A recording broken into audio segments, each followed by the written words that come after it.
बड़ी मुश्किल से लड़ लड़ के मैंने 50,000 से 1 लाख करवाई है।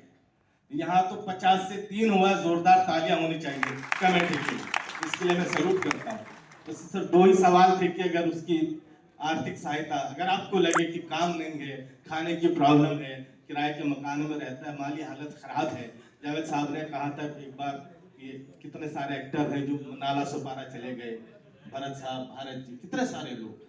खाने की दिक्कत थी, भीख मांग रहे थे, कितने सारे लोग। तो सर मुझे लगता है 2 चीजों पे थोड़ा सा गौर कर लीजिए। मरने के बाद जो पोस्टोमस है वो 3 लाख या 5 लाख कर देंगे, अगर उसके परिवार को जरूरत है, वो गरीब है, उसके पास कुछ आगे पीछे जरिया नहीं है कमाई का। सर यही कह रहे हैं, शुक्रिया, थैंक यू। एक मिनट, सैयद साहब भी कहेंगे, मैं भी कहता हूँ। आपने जो है ना, बहुत बात तो बहुत सही की, इमोशनल बात कर दी, लेकिन आपने एक सही वर्ड भी इस्तेमाल किया उसमें। क्या इस्तेमाल किया पता आपने कहा सारे एसोसिएशंस। आप लोग सभी लोग कंफ्यूज हो जाते हैं बिटवीन आईपीआरएस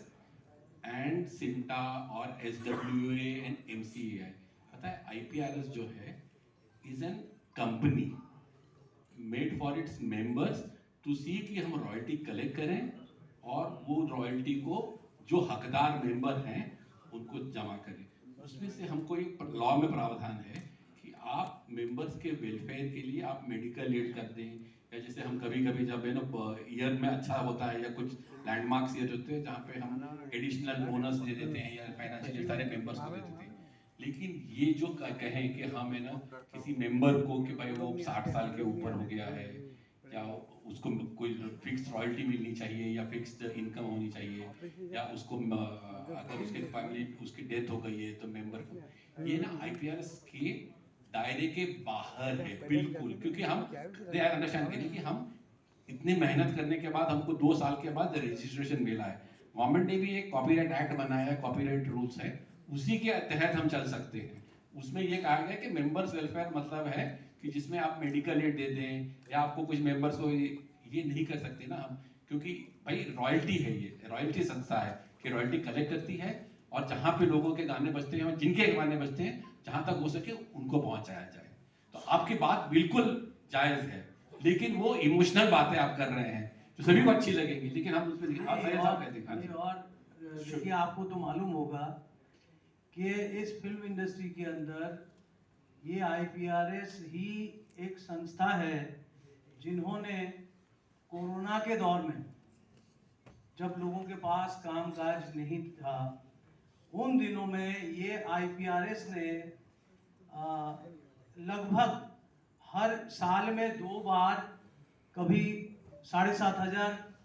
कभी 10,000, कभी 5,000, इस तरीके से कुछ कितने करोड़ रुपया, 15 करोड़ रुपया डिस्ट्रीब्यूट किया गया था लोगों के वेलफेयर के लिए। अभी आप बताइए, अभी आपके लिए, आप अगर खुदा ना खास्ता आप बीमार पड़ जाते हैं तो आपके ट्रीटमेंट के लिए आपका मेडिकल एड का राशि बढ़ाया गया है। अब कितने लोग, मेरे पास तो हर हफ्ते में फोन आता है, कोई हमारे साथी बीमार पड़ा हुआ है, हॉस्पिटल में है, मैं, हमारे जो ये टीम बैठी हुई है, तुरंत हमारे में से लोग उसको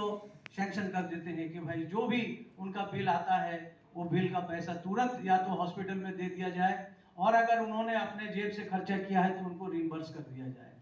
तो ये सारी चीजें जो हो रही है ये हमारे लोगों के लिए, हमारे दिल में, हमारे चेयरमैन और बोर्ड ऑफ डायरेक्टर्स के जितने मेंबर हैं सबके मन में एक सहानुभूति है और हम इसीलिए सोच रहे हैं सर, और आगे आने वाले दिनों में हम पूरी कोशिश करेंगे कि हमारे लोगों के लिए जो बेस्ट